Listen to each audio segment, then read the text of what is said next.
ಯಾರ್ದೋ ಎಂಜಲ ಕಾಸಿಗೆ ಕೈ ಚಾಚಿ ಯಾರಿಗೂ ಈ ಜಮೀನನ್ನು ಕೊಡಲಿಕ್ಕೋಸ್ಕರ ಬೇರೆಯವರಿಗೆ ಮಾರಲಿಕ್ಕೋಸ್ಕರ ನೀವು ಅವ್ರಿಗೆ ಇನ್ನೊಬ್ಬರಿಗೆ ಸಹಕಾರ ಮಾಡಿದಿರಲ್ಲ, ಇದು ತನಿಖೆ ಆಗಬೇಕು. ಈ ಒಂದು ಉದ್ದೇಶ ನಾವು ಇದೆಲ್ಲ ಮಾಡ್ತಾ ಇರೋದು.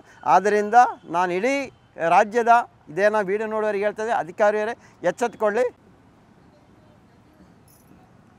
ಎಲ್ಲ ನಮ್ಮ ನ್ಯಾಯಪರ ಹೋರಾಟಗಾರರಿಗೆ ನಮಸ್ತೆ. ನಾವಿವತ್ತು ಪುತ್ತೂರು AC ಕಚೇರಿ ಬಂದೆ. ಇನ್ನು AC ಮಾತಾಡಿಸಿ ಹೋಗೋಣ ಅಂತ ಬಂದೆ. ಕಾರಣ 13/11/2024 ಕಡಬ ತಾಲೂಕು ಕೌಕ್ರಾಡಿ ಗ್ರಾಮ ಪಂಚಾಯತು ಕಾಪಿನಬಾಗಿಲು ರಾಧಮ್ಮ ಅವರ ಒಂದು ಮನೆಯನ್ನು ಕಡಬ ತಹಸೀಲ್ದಾರರು ಹಾಗೂ ಅವರೊಂದಿಗೆ ಒಂದಿಷ್ಟು ಅಧಿಕಾರಿಯವರ ತಂಡವರು ಬಂದು ನೆಲಸಮ ಮಾಡಿರ್ತಾರೆ ಬೆಳಗ್ಗೆ ಜಾವ. ಈ ವಿಷಯದಲ್ಲಿ ನಾವು 1 ವರ್ಷದಿಂದ ಎಲ್ಲ ಕರ್ನಾಟಕ ರಾಜ್ಯದ ಪ್ರತಿಯೊಂದು ಕಚೇರಿಗಳಿಗೂ ಮನವಿ ಮಾಡಿದ್ದೀವಿ. ಈ ನೊಂದವರಿಗೆ ಅಕ್ರಮವಾಗಿ ಕಡಬ ತಹಸೀಲ್ದಾರರು ಮನೆಯನ್ನು ನೆಲಸಮ ಮಾಡಿದ್ದಾರೆ, ಅದಕ್ಕೆ ನ್ಯಾಯ ಕೊಡಿಸಬೇಕು, ಅವರಿಗೆ ಮನೆ ನಿರ್ಮಾಣ ಮಾಡಿಕೊಡಬೇಕು. ಅಕ್ರಮವಾಗಿ ಮನೆಯನ್ನು ನೆಲಸಮ ಮಾಡಿರುವಂಥ ಅಧಿಕಾರಿ ವಿರುದ್ಧ ಕಾನೂನು ಕ್ರಮ ಕೈಗೊಳ್ಳಬೇಕಂತೇಳಿ ಪತ್ರವನ್ನು ಮಾಡಿದ್ದೀವಿ, ಹೋರಾಟಗಳನ್ನು ಮಾಡಿದ್ದೀವಿ. ಆದರೆ AC ಅವರಿಗೆ 1 ವರ್ಷ ಹಿಂದೆ ಒಂದು ಮನವಿ ನೀಡಿದೆ. AC ಅವರಲ್ಲ, ಯಾರೇ ಒಂದು ಅಧಿಕಾರಿಯೋ ಆ ಸ್ಪಾಟಿಗೆ ಬಂದು ಯಾರೂ ಎಂಕ್ವೈರಿ ಮಾಡಿಲ್ಲ. ಆ ಕಾರಣದಿಂದಾಗಿ ನಾವು 22/12/2025 AC ಕಚೇರಿ ಮುಂದೆ ಧರಣಿ ಸತ್ಯಾಗ್ರಹ ಮಾಡ್ತೀವಿ ಅಂತೇಳಿ ಒಂದು ಪತ್ರ ಮುಖಾಂತರ ಒಂದು ಹೇಳಿಕೆಯನ್ನು ನೀಡಿದ್ದೀವಿ. ಇವತ್ತಿಂದ 1 ತಿಂಗಳು ಕಾಲಾವಕಾಶ ಕೊಡ್ತಾ ಇದ್ದೀವಿ. ನಾವು ಏಕಾಏಕಿ ಬಂದು ಮಾಡ್ತಾಯಿಲ್ಲ. AC ಅವರಿಗೆ ಒಂದು ತನಿಖೆ ಮಾಡಲಿಕ್ಕೆ ಕಾಲಾವಕಾಶ ಇಲ್ಲ, ಅದರ ನಂತರವಾಗಿ ನಾವು ಮಾಡ್ತೀವಿ ಅಂತ ಹೇಳಿದ್ವಿ. ನಾವು ಯಾರನ್ನೂ ಕರ್ಕೊಂಡು ನಾವೊಂದು ಇವರ ಫ್ಯಾಮಿಲಿ ಮತ್ತು ನಾನು ಮಾತ್ರ ಇರ್ತೀವಿ, ಬೇರೆ ಯಾರನ್ನೂ ಕರ್ಕೊಂಡು ಬರೋದೇ ಇಲ್ಲ. ಬಂದು ಕೂತರೆ ನಮಗೆ ಕಾನೂನು ಪ್ರಕಾರವಾಗಿ ಕ್ಲಿಯರ್ ಆಗಬೇಕು. ಏನು ಕಡಬ ತಹಸೀಲ್ದಾರ್ ಅವರ ಮೇಲೆ ಕ್ರಮಗೊಳ್ಳಬೇಕು. ಯಾರೆಲ್ಲ ಅಧಿಕಾರಿಗಳೊಂದು ಅಕ್ರಮವಾಗಿ ಮನೆ ನೆಲಸಮ ಮಾಡಲಿಕ್ಕೆ ಸಹಕಾರ ಕೊಟ್ಟಿದ್ದಾರೆ, ಅಂದರೆ ಸರ್ವೋಚ್ಚ ನ್ಯಾಯಾಲಯ ಆದೇಶವನ್ನು ಉಲ್ಲಂಘನೆ ಮಾಡಿ ಯಾರೆಲ್ಲ ಇವರಿಗೆ ಉಪದ್ರ ಮಾಡಿದ ಅವ್ರನ್ನೆಲ್ಲರಿಗೂ ಶಿಕ್ಷೆ ಆಗಬೇಕು. ಇದು ನಮ್ಮ ಉದ್ದೇಶ ಅಂತ ಹೇಳ್ತೀವಿ. 13/11/2024 ಏಕಾಏಕಿ ಬಂದು ಮೆಸ್ಕಾಂ ಅಧಿಕಾರಿಯವರು ಕರೆಂಟನ್ನು ಕಟ್ ಮಾಡಿದ್ದಾರೆ. ಆದರೆ ರಾಧಮ್ಮ ಅವರ ಹೆಸರಲ್ಲೇ ಇರೋದು.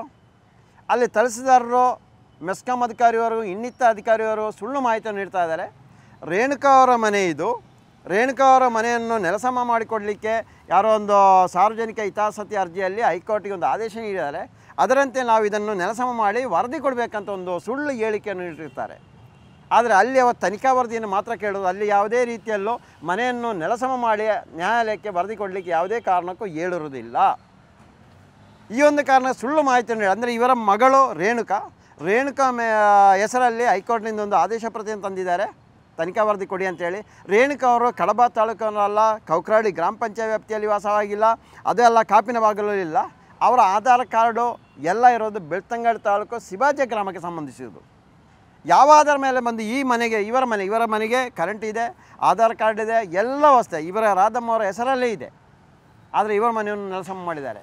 ಇದರ ವಿರುದ್ಧವಾಗಿ ಆನಂತರ ನಾವು ಕೇಳಿದ್ವಿ 94C ಅಲ್ಲಿ ಅವರಿಗೆ ಹಕ್ಕುಪತ್ರಕ್ಕೆ 2021ಕ್ಕೆ 2021ಕ್ಕೆ ಒಂದು ಮನವಿ ಮಾಡಿದ್ವಿ. ಆಗ ಕಡಬ ತಹಸೀಲ್ದಾರ್ ಒಂದು ಹಿಂಬಾರ ಕೊಡ್ತಾ ಇದ್ದಾರೆ.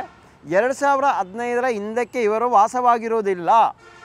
ಕಡಬ ತಹಸೀಲ್ದಾರರೇ, ನೀವು ಇವಾಗಲೂ ಬನ್ನಿ, ಅದು ಪಕ್ಕ ಜಾಗದಲ್ಲಿ ನೋಡಿ 100 ವರ್ಷದಿಂದ ವಾಸವಾಗಿರುವವರಿದ್ದಾರೆ. ಇವಾಗಲೂ ಗುಡಿಸಲು ಕಟ್ಟಿ ವಾಸವಾಗಿದ್ದಾರೆ. ನಿಮ್ಮ ಯೋಗ್ಯತೆಗೆ ಅವರಿಗೊಂದು ಮನೆ ನಂಬರ್ ಕೊಡಲಿಕ್ಕೆ ನಿಮಗೆ ಯೋಗ್ಯತೆ ಇಲ್ಲ. ಸರ್ಕಾರದಿಂದ ಬರೋ ಒಂದು ಸವಲತ್ತು ಮುಖಾಂತರವಾಗಿ ಅವರಿಗೊಂದು ಮನೆ ಕಟ್ಟಿಕೊಟ್ಟು ಅವರಿಗೊಂದು ಮನೆ ನಂಬರ್ ಕೊಡಲಿಕ್ಕೆ ಯೋಗ್ಯತೆ ಇಲ್ಲ. ಆನಂತರ ಹೇಳ್ತಾರೆ ಇವರು ವಾಸವಾಗಿಲ್ಲ ಅಂತ. ಇವರು 2012ರಲ್ಲಿ ವಾಸವಾಗಿದ್ದಾರೆ. 2012ರಲ್ಲಿ ವಾಸವಾಗಿರೋ ಗುಡಿಸಲಿತ್ತು. ನಿಮ್ಮ ಯೋಗ್ಯತೆ ನೀವು ಕೊಡ್ತೇ ಇಲ್ಲ. ನೀವು ಕೊಡ್ತಾರೋ ಮನೆ ನಂಬರ್ ಎಲ್ಲ ಕೊಡ್ತಾರೋ ದೊಡ್ಡವರಿಗೆ ದುಡ್ಡಿದವರಿಗೆ ಎಂಜಲ ಕಾಸು ಕೊಡುವವರಿಗೆ ಕೊಡ್ತಾ ಇದ್ದೀರಾ.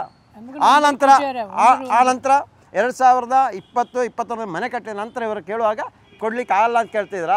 ಯಾರ್ದೋ ಎಂಜಲ ಕಾಸಿಗೆ ಕೈ ಚಾಚಿ ಯಾರಿಗೂ ಈ ಜಮೀನನ್ನು ಕೊಡಲಿಕ್ಕೋಸ್ಕರ ಬೇರೆಯವರಿಗೆ ಮಾರಲಿಕ್ಕೋಸ್ಕರ ನೀವು ಅವ್ರಿಗೆ ಇನ್ನೊಬ್ಬರಿಗೆ ಸಹಕಾರ ಮಾಡಿದಿರಲ್ಲ, ಇದು ತನಿಖೆ ಆಗಬೇಕು. ಈ ಒಂದು ಉದ್ದೇಶ ನಾವು ಇದೆಲ್ಲ ಮಾಡ್ತಾ ಇರೋದು.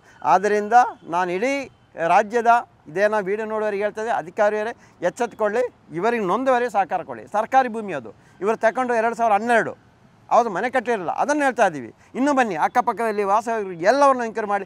ಎಲ್ಲದಷ್ಟೇ ಅಲ್ಲಿ ಒಂದು ರೇಷನ್ ಕಾರ್ಡ್ ಸಮೇತ ಇಲ್ಲ ಬಡವರಿಗೆ. ಯಾರು ಕೇಳುವವರು ಹೇಳುವವರೇ ಇಲ್ಲ. ವೋಟರ್ ಐಡಿಯನ್ನು ಕೊಟ್ಟಿದ್ದಾರೆ.